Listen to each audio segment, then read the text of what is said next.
Hello प्यारे बच्चों, कैसे हो आप लोग। आशा करता हूँ आप सभी अच्छे होंगे, मस्त होंगे, स्वस्थ होंगे और सुरक्षित होंगे। प्यारे बच्चों, पिछले क्लास में हम लोग जो है केमिस्ट्री तक कंप्लीट किए थे कि केमिस्ट्री क्या है। जो केमिस्ट्री हम लोग प्रॉपर पढ़ाई कर रहे हैं, तो वहाँ पर हम लोग कंप्लीट किए थे कि केमिस्ट्री किसे कहते हैं, केमिस्ट्री को कितने भागों में बांटा गया है। ठीक है, आज हम लोग वहाँ से आगे कंटिन्यू करेंगे, तो आप ध्यान देंगे। ठीक है, चलिए देखिए बाबू, सबसे पहले हम बताए थे आपको कि केमिस्ट्री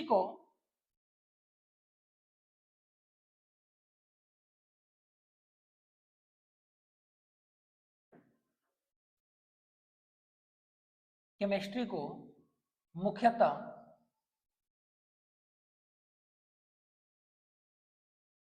तीन भागों में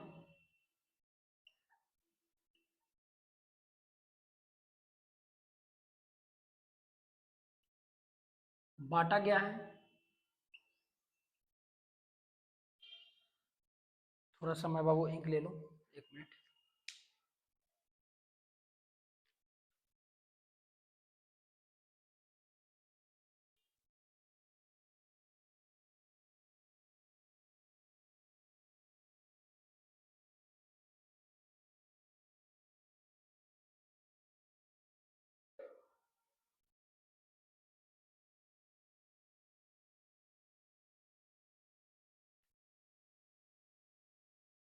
देखिए बाबू, तो केमिस्ट्री को मुख्यतः कितना भागों में बांटा गया है? तीन। कौन कौन? तो सबसे पहला है आपका बाबू फिजिकल केमिस्ट्री। फिजिकल केमिस्ट्री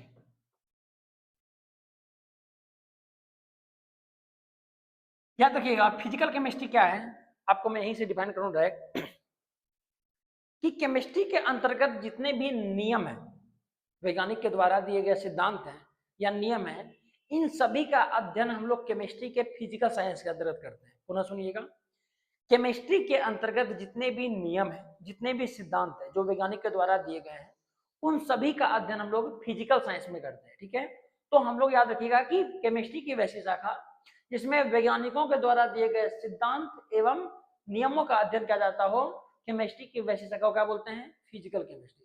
तो याद रखिएगा, जितना अभी हम लोग नियम पढ़ने वाले हैं, चाहे वो जे थॉम्सन का मॉडल हो, दरफोर्ड का मॉडल हो, ठीक है, हाइजेनबर्ग का अनिश्चितता का सिद्धांत हो, ठीक है, हुंड का नियम हो और बाउ प्रिंसिपल हो, कुछ भी प्रिंसिपल हम लोग पढ़ेंगे वो सब हम लोग फिजिकल केमिस्ट्री के अंतर्गत ही पढ़ेंगे। ठीक है, तो जितने भी वैज्ञानिक नियम दिए हैं वो सभी का अध्ययन हम लोग फिजिकल केमिस्ट्री के अंतर्गत करते हैं। तो आप लिखेंगे कि केमिस्ट्री की वैसी शाखा, केमिस्ट्री की वैसी शाखा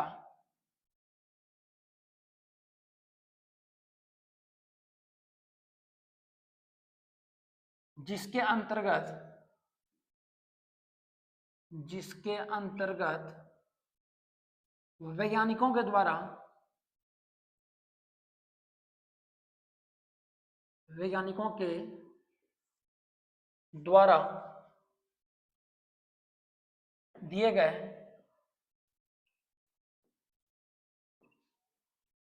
नियम या सिद्धांतों का अध्ययन किया जाता हो,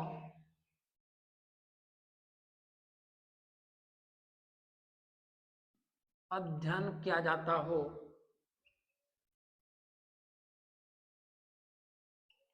केमिस्ट्री की वैसी शाखा को, तो डायरेक्ट ऊपर लिख दिया ना, डायरेक्ट लिखिए ऐसे शाखा को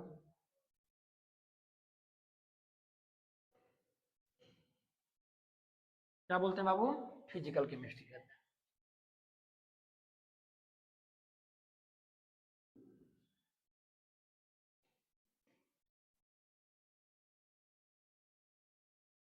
ठीक है, समझ गए आप।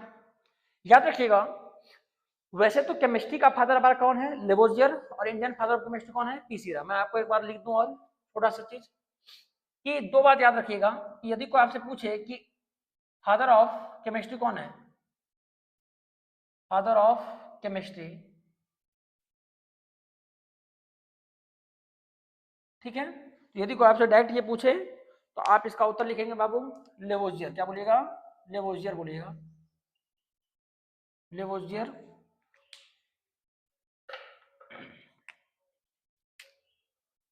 Okay.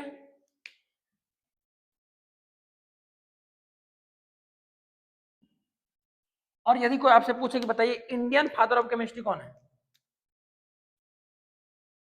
Indian father of chemistry कौन है,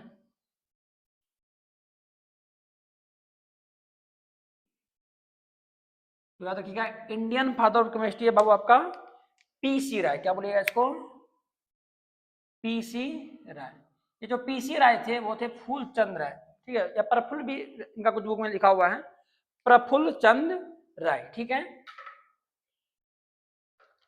देखिए आगे फिजिकल केमिस्ट्री का आपका फादर कौन है, यदि कोई आपसे पूछे कि फिजिकल केमिस्ट्री का पिता कौन है तो क्या बोलेंगे, तो याद रखिएगा बाबू आप कि फिजिकल केमिस्ट्री का फादर है आपका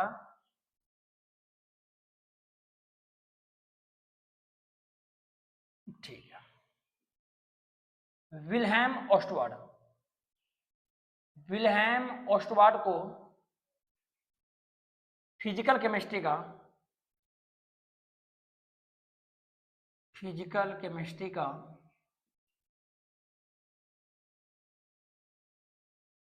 क्या कहा जाता है, पिता कहा जाता है। ये सब मुख्य बिंदु का आपको लेते हुए चलना है, ठीक है। कि फिजिकल केमिस्ट्री का मतलब जिसमें वैज्ञानिक के द्वारा दिए गए नियम या सिद्धांतों का क्या कहा जाता हो, अध्ययन किया जाता हो, उसे हम लोग क्या बोलते हैं, फिजिकल केमिस्ट्री। विल्हेम ओस्टवार्ड को फिजिकल केमिस्ट्री का क्या कहा जाता है, फादर कहा जाता है। दूसरा है आपका केमिस्ट्री का पार्ट, उसका नाम है ऑर्गेनिक केमिस्ट्री। क्या बोलेंगे, ऑर्गेनिक केमिस्ट्री। इस ऑर्गेनिक केमिस्ट्री को हम लोग हिंदी में क्या बोलते हैं, कार्बनिक रसायन। क्या बोलेंगे बाबू, कार्बनिक रसायन। याद रखिएगा हमारे पास 118 एलिमेंट है, हमारे पास अभी तक हमारे पीरियोडिक टेबल के अंतर्गत 118 एलिमेंट है। इस 118 एलिमेंट के अंदर एक लौता ऐसा एलिमेंट है कार्बन, जो अपने आप में ऑर्गेनिक केमिस्ट्री है। क्या कर रहे हैं सर आप, हाँ, कार्बन एक ऐसा एलिमेंट है जिसका कंपाउंड बहुत बड़ा है, कार्बन परिवार बहुत बड़ा है, इसलिए इसको पढ़ने के लिए प्रॉपर एक पार्ट्स में इसको डिवाइड कर दिया गया, जिसको हम लोग बोलते हैं ऑर्गेनिक केमिस्ट्री, जिसमें केवल व केवल हम लोग कार्बन और कार्बन से बनने वाले यौगिक का अध्ययन करते हैं। इसके अतिरिक्त कुछ भी नहीं पढ़ना है आपको, केवल कार्बन के बारे में पढ़ेंगे, कार्बन उसके यौगिक, कार्बन उसके यौगिक, ठीक है।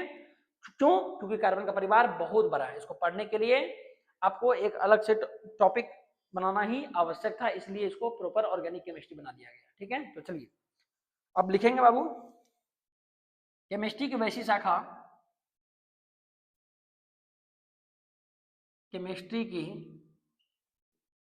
वैसी शाखा जिसके अंतर्गत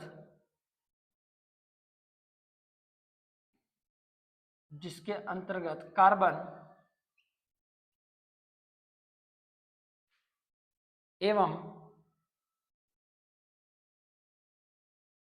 उनके यौगिकों का, कार्बन एवं उनके यौगिकों का अध्ययन किया जाता हो,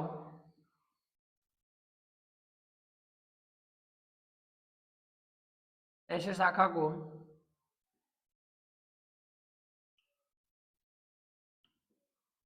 ऑर्गेनिक केमिस्ट्री,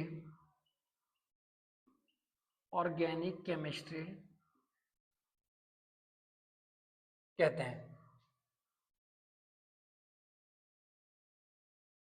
समझ गए आप, जिसमें हम लोग केवल कार्बन एवं कार्बन से बनने वाले यौगिक या उसके यौगिक का अध्ययन करेंगे, उसको हम लोग बोलेंगे ऑर्गेनिक केमिस्ट्री। याद रखिएगा आप फ्रेडरिच वॉलर, क्या बोलिएगा, फ्रेडरिच वॉलर को,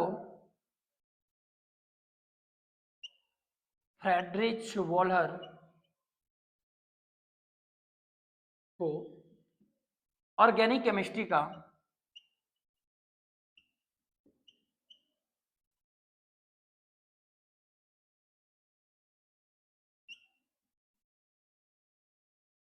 पिता कहा जाता है। ये सब बात को बाबू आप याद रखते हुए चलेंगे डायरेक्ट, ठीक है, कि फ्रेडरिच वॉलर को हम लोग क्या बोलेंगे, ऑर्गेनिक केमिस्ट्री का फादर। तीसरा है आपका इनऑर्गेनिक केमिस्ट्री, इनऑर्गेनिक केमिस्ट्री।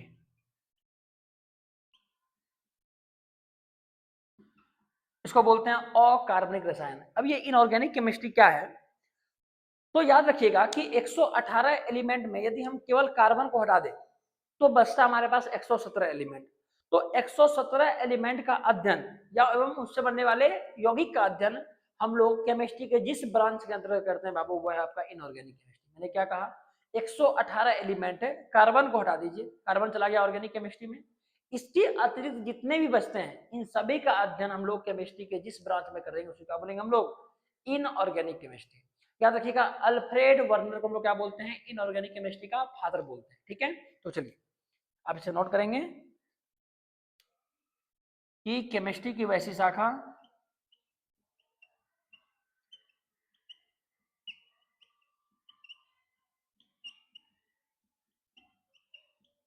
जिसके अंतर्गत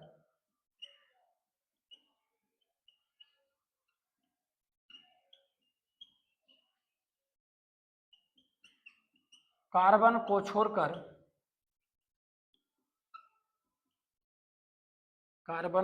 छोड़कर शेष बचे एलिमेंट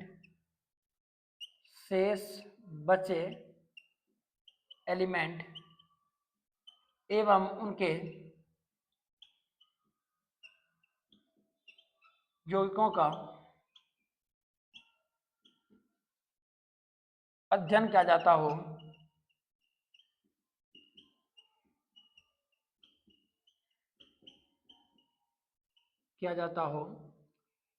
ऐसे शाखा को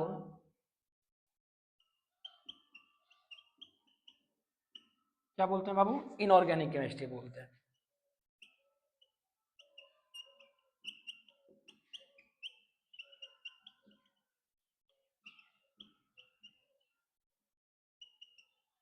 ठीक है, कार्बन को छोड़कर शेष बचे एलिमेंट एवं उनके यौगिकों का अध्ययन किया जाता हो ऐसे शाखा क्या बोलते हैं हम लोग, इनऑर्गेनिक केमिस्ट्री है। याद रखिएगा, अल्फ्रेड वर्नर, क्या कहा मैंने,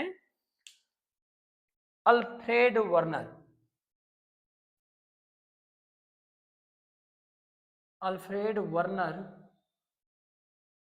को इनऑर्गेनिक केमिस्ट्री का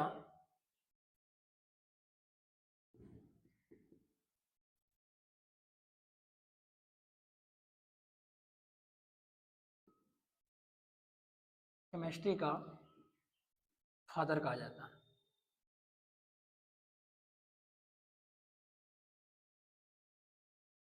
चलिए, ये हो गया बाबू आपका केमिस्ट्री का पूरा क्लासिफिकेशन कि केमिस्ट्री के अंतर्गत फिजिकल क्या है, ऑर्गेनिक क्या है, इनऑर्गेनिक क्या है। तो वैज्ञानिक के द्वारा दिए गए नियम एवं सिद्धांतों का अध्ययन हम लोग केमिस्ट्री के जिस ब्रांच के अंतर्गत करेंगे उसको बोलेंगे हम लोग फिजिकल केमिस्ट्री। ठीक है, विल्हेम ऑस्टवार्ट को हम लोग क्या बोलते हैं, फादर बोलते हैं फिजिकल केमिस्ट्री का। ऑर्गेनिक केमिस्ट्री क्या है, तो केमिस्ट्री की वैसी शाखा जिसके अंतर्गत केवल कार्बन एवं उससे बनने वाले यौगिक का अध्ययन करेंगे उसको क्या बोलेंगे, ऑर्गेनिक केमिस्ट्री। फ्रेडरिच वॉलर को हम लोग ऑर्गेनिक केमिस्ट्री का फादर बोलते हैं। कार्बन को छोड़ दीजिए, जितने भी शेष बचे एलिमेंट है एवं उनसे बनने वाले कंपाउंड का अध्ययन हम लोग जिस ब्रांच में करेंगे उसको बोलते हैं हम लोग इनऑर्गेनिक केमिस्ट्री। और अल्फ्रेड वर्नर को हम लोग क्या बोलते हैं, इनऑर्गेनिक केमिस्ट्री का फादर बोलते हैं। आप इतना नोट डाउन कीजिए, स्क्रीनशॉट लीजिए।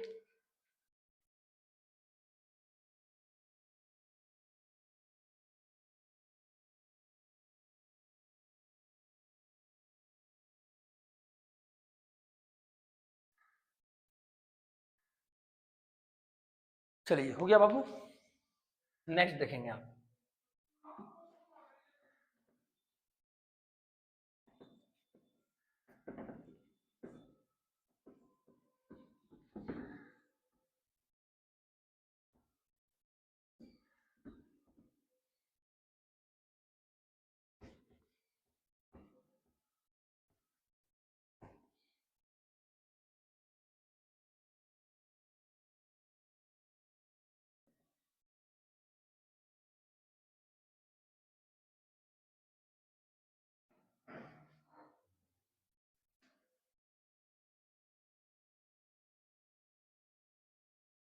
देखिए बाबू, अगला आप हेडिंग लगाएंगे पदार्थ के विषय में, पदार्थ, सब्सटेंस।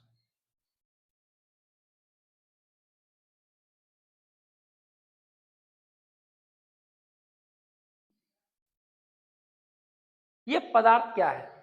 लगभग जितने भी बच्चे इसको देख पा रहे हैं वो सभी बच्चों को पता है कि पदार्थ क्या है। क्लास 9th के अंतर्गत बाबू आपने बहुत ही बारीकी से अध्ययन किया पदार्थ के विषय में।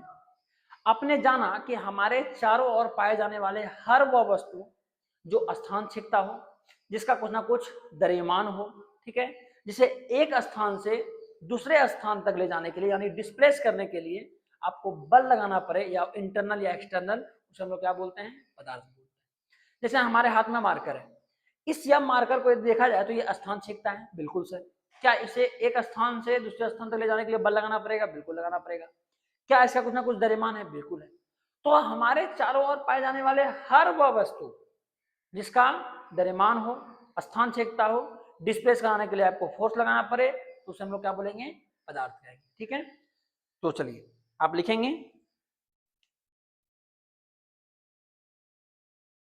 हमारे चारों ओर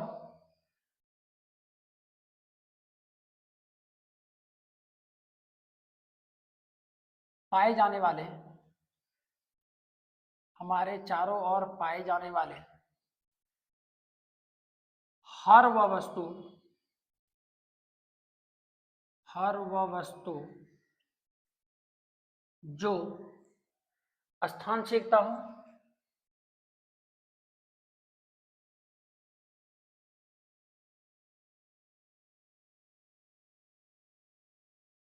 जिसका कुछ ना कुछ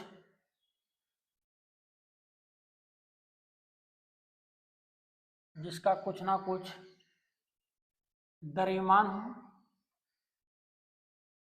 घनत्व भी ले सकते हैं बाबू आप, जिसे एक स्थान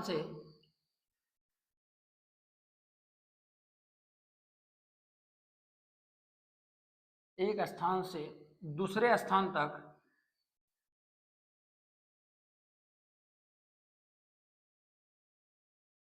ले जाने के लिए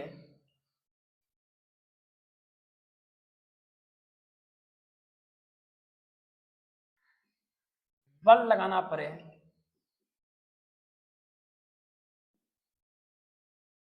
उसे क्या बोलते हैं बाबू हम लोग? उसे पदार्थ कहते हैं।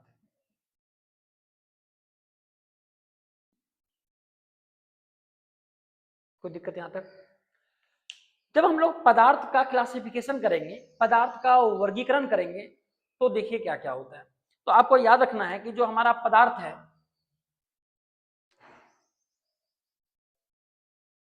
इस पदार्थ को हम लोग दो भागों में बांटते हैं। पदार्थ को बेसिकली हम लोग कितने भागों में बांटते हैं? दो भागों में। सबसे पहला है बाबू आपका शुद्ध पदार्थ। क्या बोलेंगे इसको? शुद्ध पदार्थ। ये जो शुद्ध पदार्थ है, इसको इंग्लिश में बोलते हैं हम लोग प्योर सब्सटेंस। क्या बोलेंगे? Pure substance. और जो सेकंड है आपका वो है अशुद्ध पदार्थ। क्या है? अशुद्ध पदार्थ। और इसको हम लोग बोलते हैं इम्प्योर सब्सटेंस।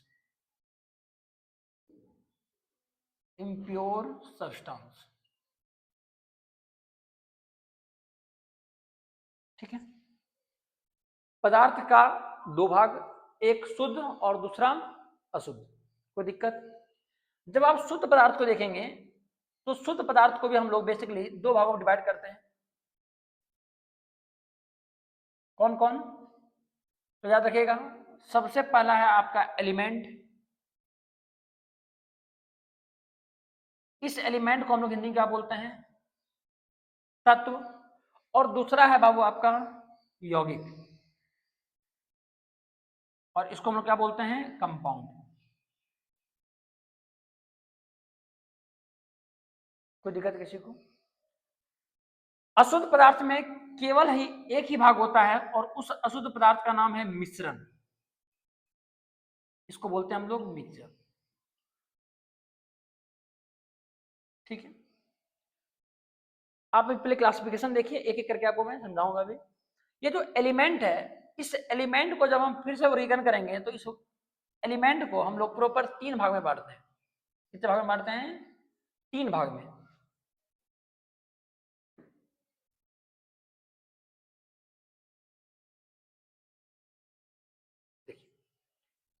सबसे पहला बाबू आपका आता है इसमें धातु, इसको हम लोग बोलते हैं मेटल। दूसरा हो जाता है आपका अधातु, इसको बोलते हैं नॉन मेटल। और तीसरा हो जाता है आपका उपधातु, इसको बोलते हैं हम लोग मेट्राइट्स। ठीक है। कंपाउंड को जब आप देखिएगा तो कंपाउंड को टोटल दो भागों में बांटा गया है। कंपाउंड को भी हम लोग कितने भाग में बांटते हैं? दो भाग में बांटते हैं। कौन कौन?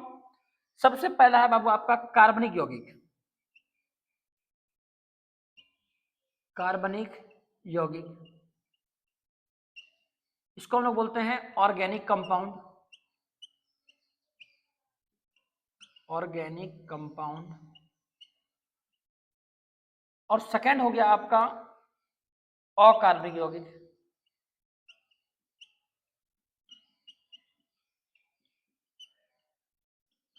इसे हम लोग कहते हैं इनऑर्गेनिक कंपाउंड। Inorganic compound. तो ये दो कंपाउंड है हमारे पास।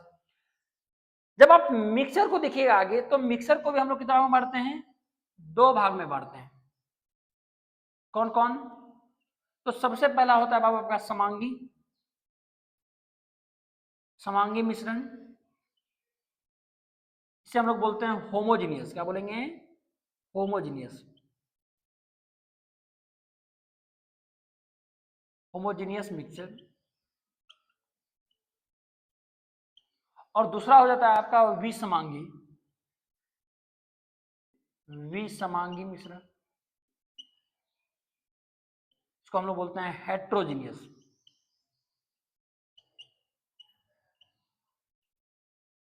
Heterogeneous mixture.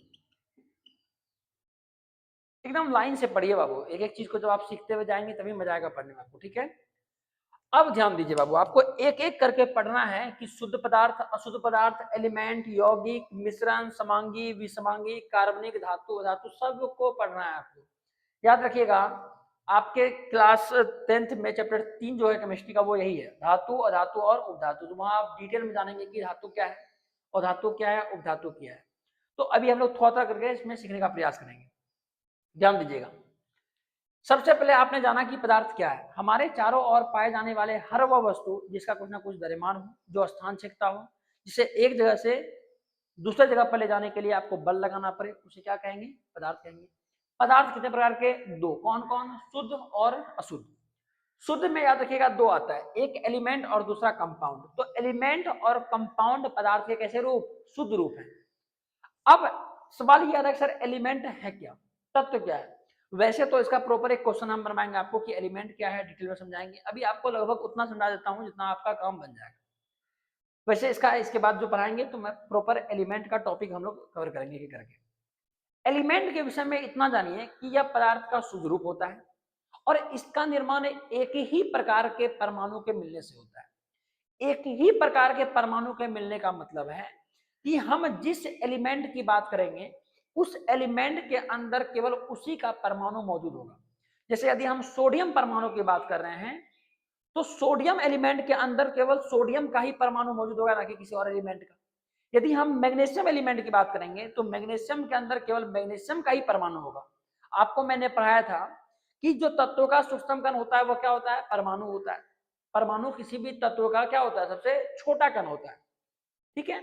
आपको आगे पढ़ाएंगे हम कि परमाणु क्या है। अभी आपको केवल ये जानना है कि जो तत्व का सबसे छोटा कण होता है वो क्या कहलाता है? आपका परमाणु। तो परमाणु का मतलब हो गया कि वो हमारा तत्व के अंदर मौजूद होता है। तो परमाणु उस तत्व के सभी गुणों को दर्शाते हैं अपने अंदर। तो हमेशा याद रखिएगा कि हम जिस एलिमेंट की बात करेंगे, जैसे यदि हम मान लीजिए कि मैग्नीशियम परमाणु की बात कर रहे हैं, इसका मतलब है कि इस Mg के अंदर केवल मैग्नीशियम का ही परमाणु होगा, ना कि किसी और एलिमेंट का। यदि हम सोडियम परमाणु की बात करेंगे, ठीक है, यदि हम सोडियम एलिमेंट की बात करते हैं तो इसके अंदर केवल सोडियम का ही परमाणु होगा, ना कि किसी और एलिमेंट का। तो आप जिस एलिमेंट की बात करेंगे उसके अंदर उसी का परमाणु, ना कि किसी और का।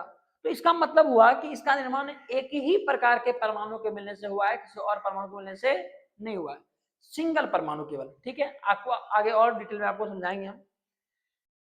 याद रखना है कि ये जो एलिमेंट है इसकी खास बात यह है कि प्रत्येक एलिमेंट का एक निश्चित परमाणु क्रमांक होता है। ठीक है, इसका विशेषता यदि आप सुनना चाहेंगे तो यह पदार्थ का सुद्रूप होता है।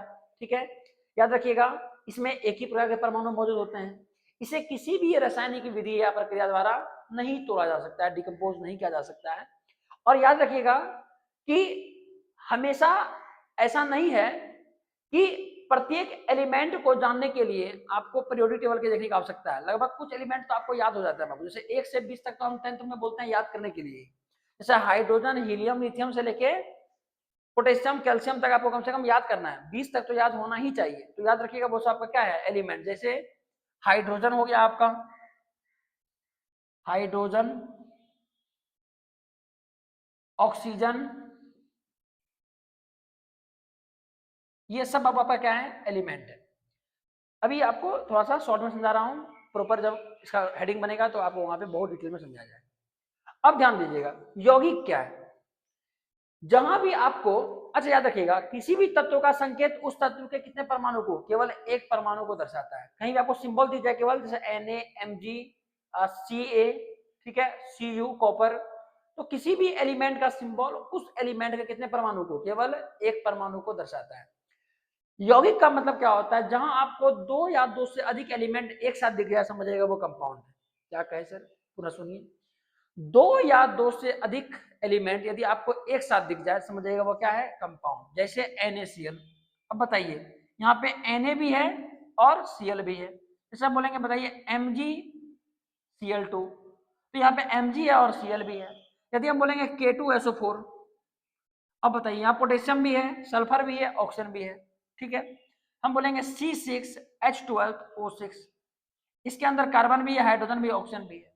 तो आपको 2 या 2 से अधिक तत्व जहां पे एक साथ दिख जाइएगा समझिएगा वो कंपाउंड है, पहचानने का नियम। अब कहते किसे हैं, याद रखिएगा पदार्थ का ये भी कैसा रूप है, शुद्ध रूप है। तो पदार्थ का वैसा शुद्ध रूप जिसका निर्माण 2 या 2 से अधिक तत्वों के एक निश्चित अनुपात में रासायनिक संयोग के पश्चात होता है, उसे क्या बोलते हैं कंपाउंड।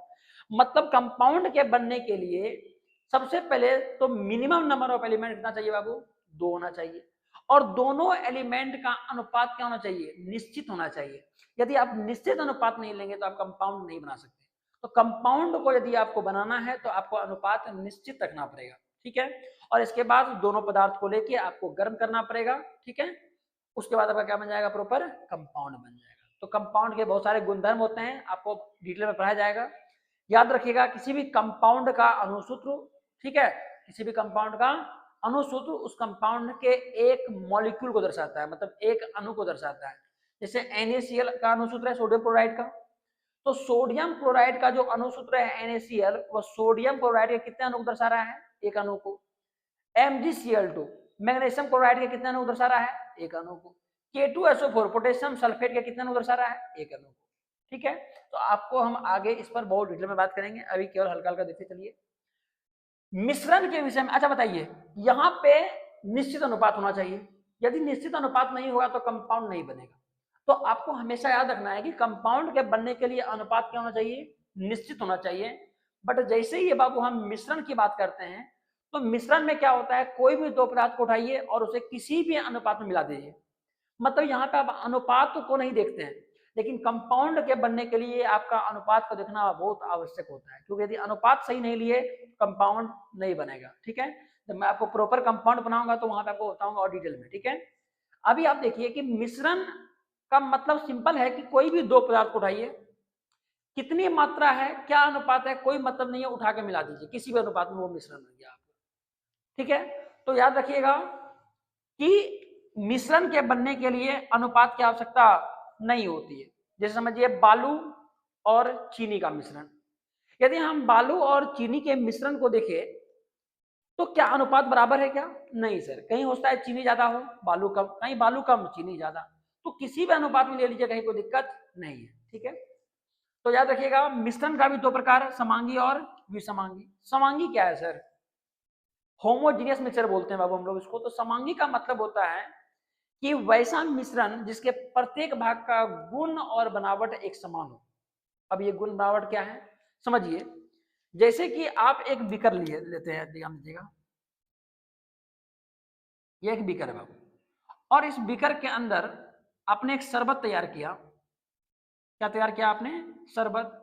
इसके अंदर आपने कुछ कंपोनेंट डाला, जैसे नींबू, ठीक है, शॉर्ट में डालते हैं, कुछ भी आपने 4 सामान को डाल दिया, नींबू को डाल दिया, नमक डाल दिया, चीनी दे दिया, सब चीज मिला दिया और एक विलयन तैयार हो गया। अब ऐसा है कि यदि इसके अंदर चीनी पूरी तरीके से घुल चुकी है तो आप इस विलयन को कहीं से भी पी लीजिए। ऊपर से पीना है ऊपर से पी लीजिए, मीठ भाग से लेना है पानी मीठ भाग से पी लीजिए, नीचे वाला भाग से पीना है नीचे वाला पी लीजिए। आप जब कहीं से भी पिएंगे ना बाबू, तो इसके प्रत्येक भाग का जो स्वाद जो है वो एक समान लगेगा।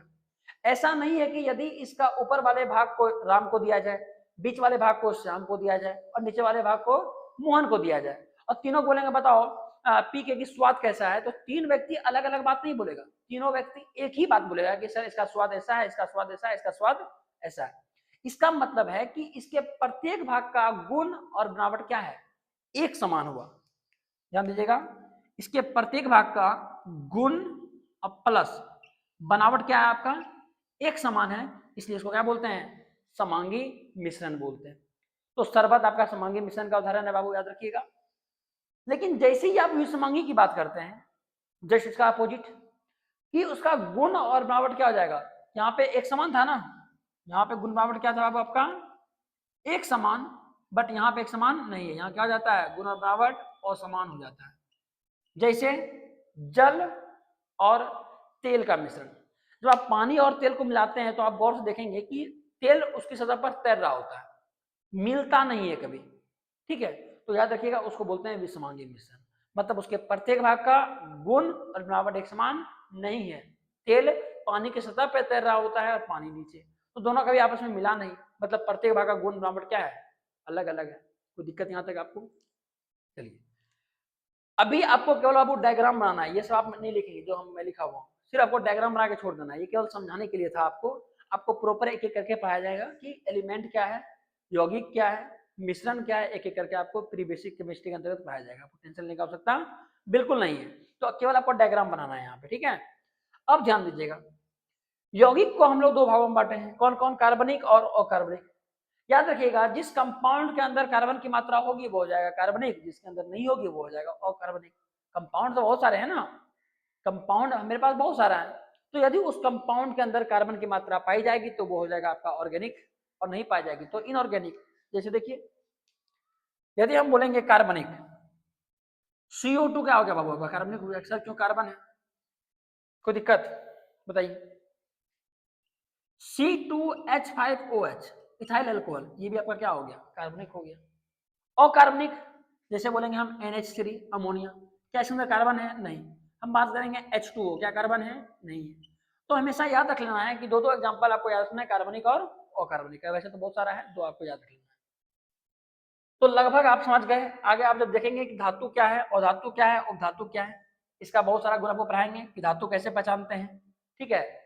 जो इलेक्ट्रॉन का लॉस करेगा उसे धातु कहेंगे, जो इलेक्ट्रॉन का गेन करेगा उसको अधातु कहेंगे। ये हो गया आपका रासायनिक गुण के आधार पे।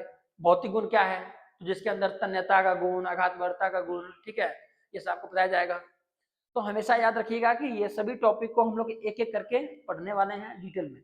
अभी आपको मोटा मोटी क्लासिफिकेशन जानना था कि पदार्थ को 2 भाग में बांटते हैं, pure substance, impure substance. Pure को हम लोग 2 भागों में डिवाइड करते हैं, एलिमेंट और कंपाउंड। इम्प्योर का केवल एक भाग होता है, क्या? मिश्रण, मिक्सचर। पुनः हम लोग एलिमेंट को 3 भागों में बांटते हैं, मेटल, नॉन मेटल और मेट्रॉइड्स। कंपाउंड को 2 भागों में, कौन कौन? ऑर्गेनिक और इनऑर्गेनिक कंपाउंड। और मिक्सर को 2 भागों में, होमोजीनियस और हेट्रोजीनियस। क्या बाबू क्लियर है आपका यहाँ तक? चलिए, आप एक स्क्रीनशॉट लेंगे।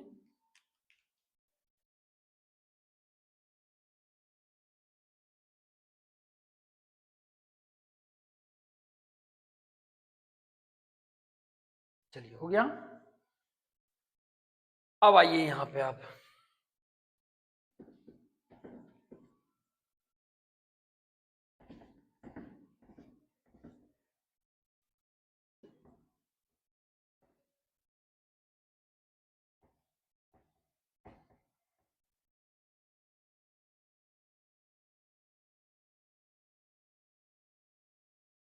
अब आपको हेडिंग लगाना है एलिमेंट।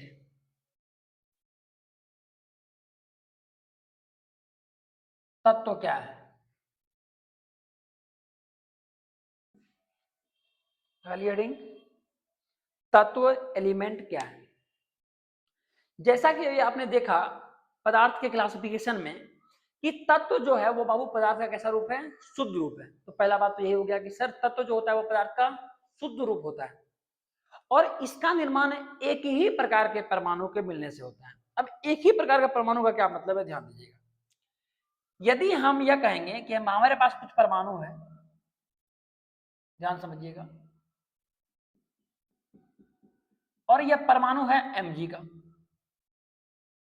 ठीक है, मैग्नीशियम एक एलिमेंट है, इस एलिमेंट का ये परमाणु, और एक पुनः ले रहा हूं, ध्यान दीजिए,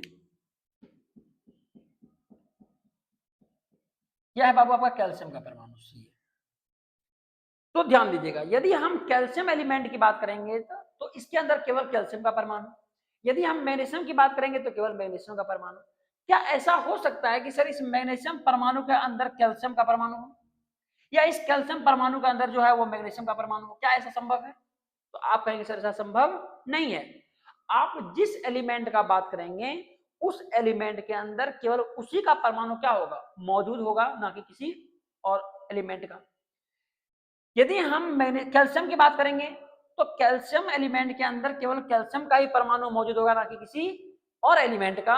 इसलिए मैंने हमेशा कहा कि जिसका निर्माण एक ही प्रकार के परमाणु के मिलने से हुआ है, अदर अदर का परमाणु से मिला हुआ नहीं है, केवल एक ही प्रकार का परमाणु। ठीक है, तो आप प्रॉपर लिखेंगे बाबू डिफिनेशन कि पदार्थ का वैसा शुद्धतम रूप,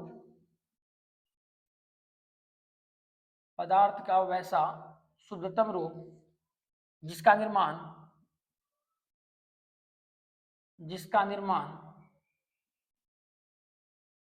एक ही प्रकार के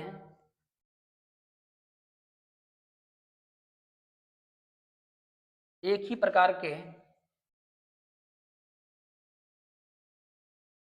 एक ही प्रकार के परमाणुओं के मिलने से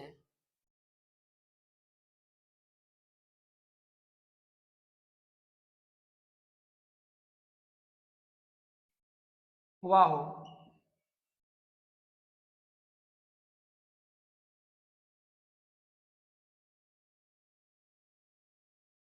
एलिमेंट कहलाता है, या उसे एलिमेंट कहते हैं। ठीक है, एक बात याद रखिएगा, एलिमेंट को किसी भी रासायनिक क्रिया द्वारा और छोटे छोटे भागों में डिवाइड नहीं किया जा सकता। यदि आप प्रॉपर बात करेंगे तो बताइए डिवाइड आप किसको करते हैं? जैसे मान लीजिए NaCl होता तो हमको समझ में आता है, या फिर H2O है तो हमको लगता है कि सर इसके अंदर हाइड्रोजन का 2 परमाणु, ऑक्सीजन का 1 परमाणु, तो आप इसको डिवाइड कर सकते हैं किसी भी रासायनिक विधि द्वारा। ठीक है, आप इसे अलग कर सकते हैं, हाइड्रोजन को अलग कर सकते हैं, ऑक्सीजन को अलग कर सकते हैं। लेकिन यदि केवल सिंगल ऑक्सीजन होगा तो क्या इसको अलग करना संभव है? क्या संभव नहीं है। यदि हम प्रॉपर NaCl की बात करेंगे तो सर इसको तोड़ सकते हैं, Na अलग हो जाएगा, Cl अलग हो जाएगा। लेकिन जब हम प्रॉपर Cl की बात करेंगे, क्या तोड़ना संभव है? नहीं संभव है, याद रखिएगा। अर्थात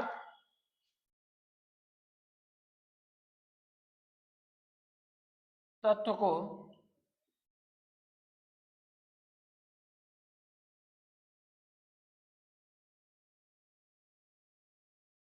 को किसी भी रासायनिक विधि द्वारा,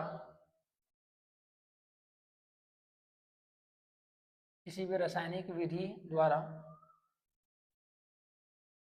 और छोटे छोटे भागों में, और छोटे छोटे भागों या हिस्सों में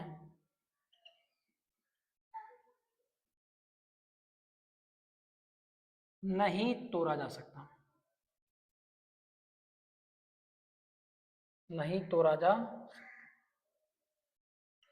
तो पदार्थ का वैसा शुद्धतम रूप जिसका निर्माण एक ही प्रकार के परमाणुओं को मिलने से हुआ हो एलिमेंट कहलाता है। अर्थात तत्व को किसी भी रासायनिक विधि द्वारा और छोटे भागों में नहीं तोड़ सकते बाबू। ठीक है, याद रखिएगा किसी भी एलिमेंट का, अच्छा याद रखिएगा एलिमेंट का कुछ एग्जांपल देख लेते हैं आपको। जैसे क्या क्या हो जाएगा एग्जांपल में? एग्जांपल जैसे आपका हाइड्रोजन है, ये भी एक एलिमेंट है, कॉमा दे दीजिए। ऑक्सीजन हो गया आपका,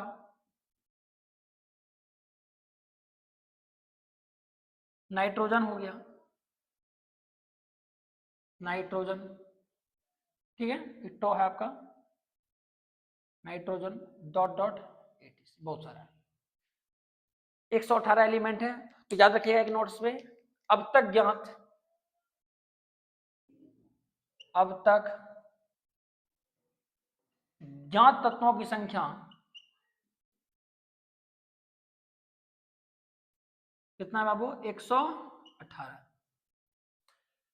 इसके अंदर कुछ बात याद रखना है कि किसी भी एलिमेंट का सिंबल, केवल सिंबल, सिंबल याद है आपको, hydrogen H, helium He, lithium Li, boron B, carbon C, nitrogen N, oxygen O।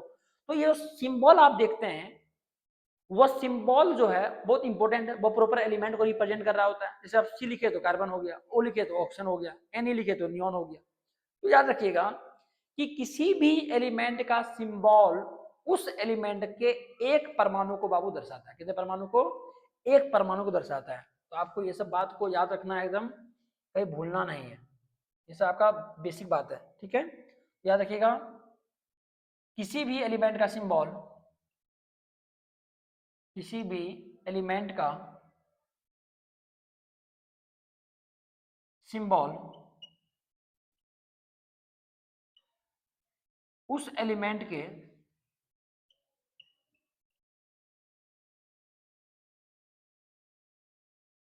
एक परमाणु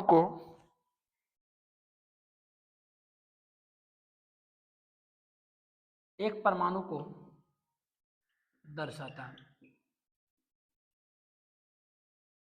किसी भी एलिमेंट का सिंबल, जैसे यदि हम बाबू लिखते हैं Mg, तो बताइए ये क्या होगा, मैग्नीशियम। ये जो मैग्नीशियम हमने लिखा, तो बताइए मैग्नीशियम का कितना परमाणु, या इसको नहीं लिखना है, छोड़ दीजिए, केवल सिंबल की बात करते हैं। तो Mg मैग्नीशियम का सिंबल हुआ। तो किसी भी एलिमेंट का केवल सिंबल उस एलिमेंट के कितने एटम को, केवल 1 एटम को बाबू रिप्रेजेंट करता है। मैग्नीशियम का कितना एटम हो गया, ये आपका 1 एटम। यदि हम लिखते हैं Na, तो बताइए सोडियम का कितना परमाणु, सोडियम का केवल एक परमाणु। यदि हम लिखते हैं Ca, कैल्शियम, तो कैल्शियम का कितना परमाणु, केवल एक परमाणु, केवल एक एटम की बात हम कर रहे हैं, ठीक है। यदि हम लिखते हैं कार्बन C, तो कितना एटम, केवल 1 एटम, ठीक है। तो किसी भी एलिमेंट का सिंबल उस एलिमेंट के केवल 1 एटम को रिप्रेजेंट करता है। आपके दिमाग में आता होगा सर तब O2 क्या है, तो याद रखिएगा यदि एक ही तत्व का दो परमाणु, जैसे ऑक्सीजन का कितना परमाणु हो गया, 2, तो उसका परमाणु नहीं कहेंगे, इसको आप अणु कहेंगे। जब आप आपको अणु पढ़ाएंगे तो वहां पे इसकी चर्चा होगी।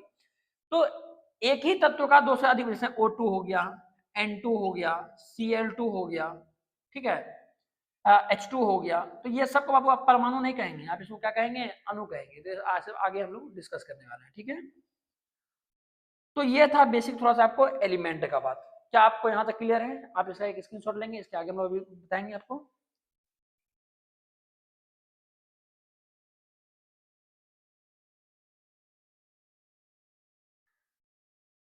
चलिए, हो गया। आप समझेंगे कि परमाणु, सॉरी एलिमेंट तो हम लोग समझ गए कि जिसका निर्माण एक ही प्रकार के परमाणु के मिलने से होता है। अब सर ये परमाणु क्या है, सेकंड सवाल आता है कि सर परमाणु आखिर है क्या, एटम क्या है। आपने ये तो बता दिया कि जो है एलिमेंट क्या है, परमाणु को जानना पड़ेगा आपको। अब बिना परमाणु को जाने आप ये समझ नहीं सकेंगे। आप इसको कुछ ऐसा समझिए परमाणु को, कि यदि हम ये कहें कि परमाणु तत्व का सबसे छोटा कण है, परमाणु जो है वह तत्व का सबसे छोटा कण है जो उस तत्व के सभी गुणों को दर्शाता है। यदि हम मैग्नीशियम परमाणु की बात करेंगे तो वह प्रॉपर मैग्नीशियम का पूरे गुण को बताता है। यदि हम कैल्शियम परमाणु की बात करेंगे तो कैल्शियम के पूरे गुण को दर्शा रहा है। तो सर आखिर बात क्या है, तो समझिए, जैसे यदि हम यह कहें कि हमारे बॉडी का सबसे स्मॉलेस्ट पार्टिकल्स कौन है, जो क्लास 10 के बच्चे ये सब वीडियो को देख पा रहे हैं बाबू, आपको तो हम लोग क्लास में ये सब बात बताए हुए हैं कि जो हमारा बॉडी का सबसे स्मॉलेस्ट पार्टिकल्स है वो है सेल। सबसे सूक्ष्म इकाई कौन है, हमारा बॉडी का सेल है, कोशिका है। यदि हम एक घर की बात करते हैं तो एक घर को बनने में जो सबसे छोटी इकाई है, सबसे मानक इकाई, वो कौन है, आपका ईंट। उसके बिना आप कल्पना नहीं कर सकते घर का। उसी प्रकार इस ब्रह्मांड में जितने भी पदार्थ हैं वो सब को बनने में जो सबसे सूक्ष्मतम इकाई का योगदान होता है उसका नाम क्या है बाबू? परमाणु। ठीक है, तो इस ब्रह्मांड में जितने भी पदार्थ हैं, ठीक है, उस सभी के बनने में छोटे छोटे परमाणु, छोटे छोटे परमाणु से मिलकर पदार्थ बनता है। तो हम कह सकते हैं कि परमाणु किसी भी तत्व का सबसे क्या है? सूक्ष्मतम कण है। आपको पढ़ाया पहले भी कि तत्व जो होता है वो पदार्थ का मूल रूप होता है। तत्व के बिना आप पदार्थ की कल्पना नहीं कर सकते हैं, और तत्व बना है परमाणु से मिलकर। तो छोटे छोटे परमाणु मिलकर एलिमेंट बनाए, और सब एलिमेंट मिलकर क्या बना दिए? पदार्थ बना दिए। तो आपको हमेशा याद रखना है कि तत्व पदार्थ का मूल रूप है, और परमाणु जो है वह तत्व का सबसे सूक्ष्मतम कण है। तो आप प्रॉपर इसका डिफिनेशन लिखेंगे बाबू, एलिमेंट का ध्यान दीजिए। आप अगला हेडिंग लगाएंगे इसके बाद।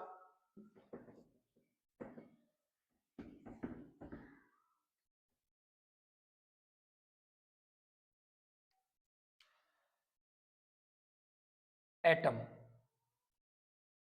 परमाणु लिखिए।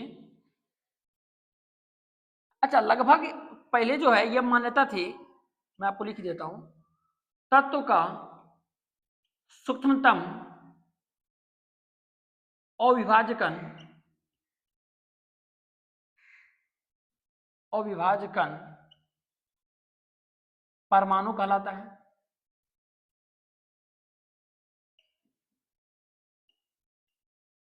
अर्थात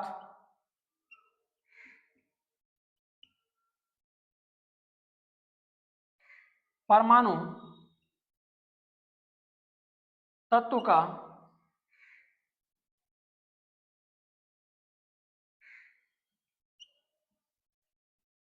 सबसे छोटा कण होता है। एक मिनट बाबू।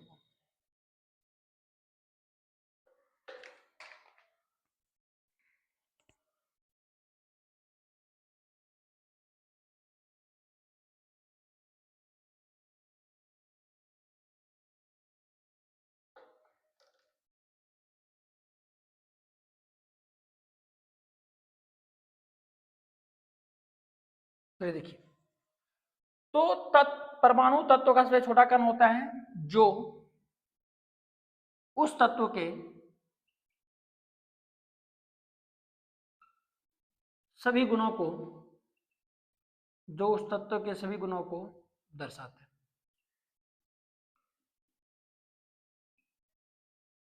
मतलब हम यह कह सकते हैं कि परमाणु तत्व का सबसे छोटा कण होता है, सबसे छोटा कण, और वो उस तत्व के सभी गुणों को दर्शाते हैं। जैसे यदि हम मैग्नीशियम परमाणु की बात करेंगे, Mg का बात करेंगे, तो मैग्नीशियम का जो परमाणु होगा, एक परमाणु, इस मैग्नीशियम के सभी गुणों को दर्शाएंगे।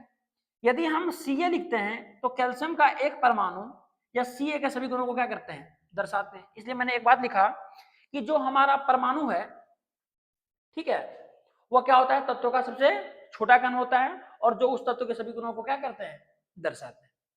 ठीक है, अब याद रखिएगा बाबू थोड़ा सा आप बात, कि परमाणु के संदर्भ में दो बात बहुत इंपॉर्टेंट है। सबसे पहले कि यहां पे लिखा गया है, एक बात है सूक्ष्मतम और एक चीज है अविभाज्य। एक चीज है सूक्ष्मतम, एक है आपका अविभाज्य। ये जो सूक्ष्मतम होता है इसको बोलते हैं स्मॉलेस्ट, और अविभाज्य को बोलते हैं नॉन डिविजिबल। तो परमाणु के विषय में लगभग 100 दशक तक यह परंपरा या यह मान्यता थी कि परमाणु सबसे छोटा कण है। ये तो आज भी सही है। और कहा गया कि परमाणु एक नॉन डिविजिबल पार्टिकल्स है, मतलब परमाणु एक अविभाज्य कण है। आप समझिए, परमाणु की आकृति इतनी छोटी होती है कि जिसको आप देख तक नहीं सकते हैं। एग्जाम्पल के तौर पे मैं हमेशा बताता हूं कि यदि आप अपने बाल का एक टुकड़ा लीजिए और उसको 100 भाग में बांटिए, उसका एक भाग लीजिए, उसको पुनः 100 भाग में बांटिए, उसका एक भाग और लीजिए और पुनः 100 भाग में बांटिए, तो जो सबसे स्मॉलेस्ट, जो सबसे अंतिम में एक कण बचता है ना, वो आपका परमाणु। मतलब परमाणु ऑलरेडी इतना छोटा होता है कि उसको आप और छोटा कर ही नहीं सकते। लगभग यह मान्यता थी कि परमाणु सबसे सूक्ष्मतम और अविभाज्य कण है, मतलब नॉन डिविजिबल पार्टिकल्स है। लगभग 100 दशक तक यह मान्यता रही कि परमाणु को और डिवाइड नहीं किया जा सकता, परमाणु को और छोटा नहीं किया जा सकता। लेकिन हमारे आधुनिक वैज्ञानिक बहुत होशियार है, तो आधुनिक वैज्ञानिक ने क्या किया, कुछ एक्सपेरिमेंट किया, कुछ प्रयोग किया और उन्होंने यह सिद्ध किया कि परमाणु को भी डिवाइड किया जा सकता है। तो परमाणु एक नॉन डिविजिबल पार्टिकल्स नहीं है, परमाणु को भी डिवाइड किया जा सकता है। तो बाद में इसका जो ये बात था बाबू, ये क्या हो गया, गलत हो गया। सूक्ष्मतम आज भी सही है, लेकिन अविभाज्य क्या हो गया, गलत हो गया। क्योंकि परमाणु को डिवाइड किया जा सकता है, और परमाणु को जब आधुनिक वैज्ञानिकों ने क्या किया, डिवाइड किया, तो परमाणु के अंदर 3 मौलिक कण मिला। कौन कौन? तो एक है बाबू आपका इलेक्ट्रॉन, एक है आपका प्रोटॉन और एक है आपका न्यूट्रॉन। पुनः सुनिएगा, परमाणु तत्व का सूक्ष्मतम अविभाज्य कण है, यह बात लगभग 100 दशक तक चला।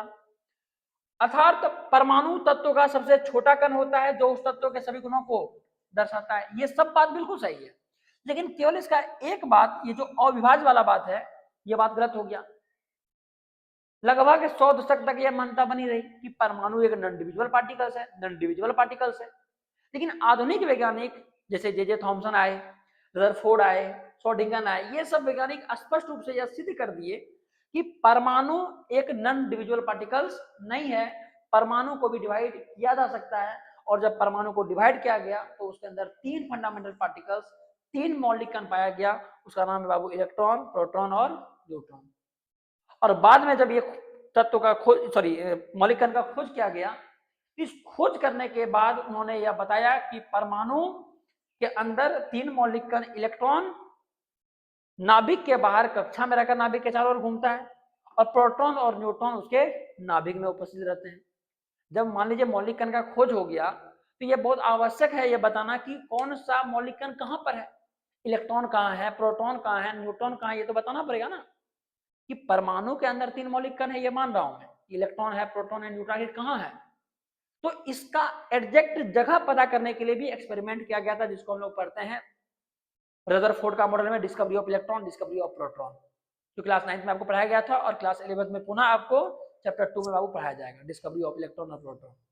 ठीक है, तो आप याद रखेंगे इतना बात। ठीक है, यहां से फिर हम लोग कंटिन्यू करेंगे।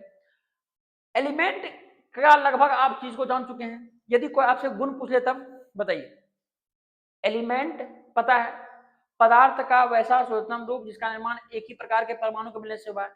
याद रखिएगा, ये दोनों भाई होता है, तत्व का सूक्ष्मतम कण परमाणु, इसलिए अभी मैं ये दो को समझा रहा हूँ केवल आपको। ठीक है, तो एलिमेंट आपको बढ़िया से पता है कि जिसका निर्माण एक ही प्रकार के परमाणु को मिलने से हुआ, उसे क्या बोलते हैं, एलिमेंट कहते हैं। याद रखिएगा, कभी कोई आपसे एलिमेंट का बाबू गुण पूछ ले, कोई केवल यदि विशेषता पूछ ले, एलिमेंट का विशेषता बताइए, एलिमेंट का विशेषता, तो आपको लगभग बात याद ही है। एक बार मैं पुनः रिपीट कर दे रहा हूं। सबसे पहला विशेषता इसका यही है कि यह क्या होता है बाबू, जब पदार्थ का शुद्ध रूप होता है। कैसा रूप होता है पदार्थ का, शुद्ध रूप होता है। दूसरा बताइए, इसमें एक ही प्रकार के परमाणु होते हैं। क्या होते हैं, इसमें एक ही प्रकार के परमाणु होते हैं।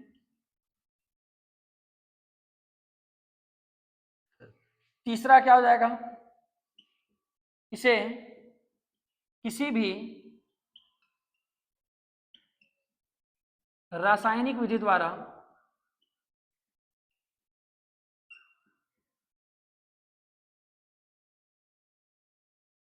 नहीं तोड़ा जा सकता है।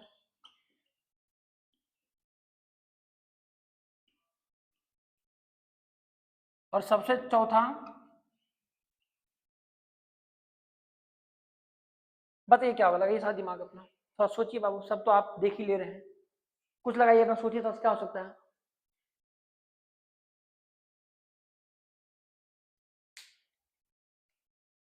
लगाइए। तो लगभग जो है आपको आज के क्लास में बताया गया कि केमिस्ट्री क्या है। ठीक है, केमिस्ट्री का 3 पार्ट्स, फिजिकल, ऑर्गेनिक और इनऑर्गेनिक बताया गया आपको। इसके बाद आपको बताया गया कि पदार्थ क्या है, ठीक है, पदार्थ का वर्गीकरण क्या गया आपको। उसके बाद बताया गया कि एलिमेंट क्या है और परमाणु क्या है, ठीक है। तो लगभग बाबू इतना चीज को आप क्या करेंगे, कंप्लीट करके आएंगे, ठीक है।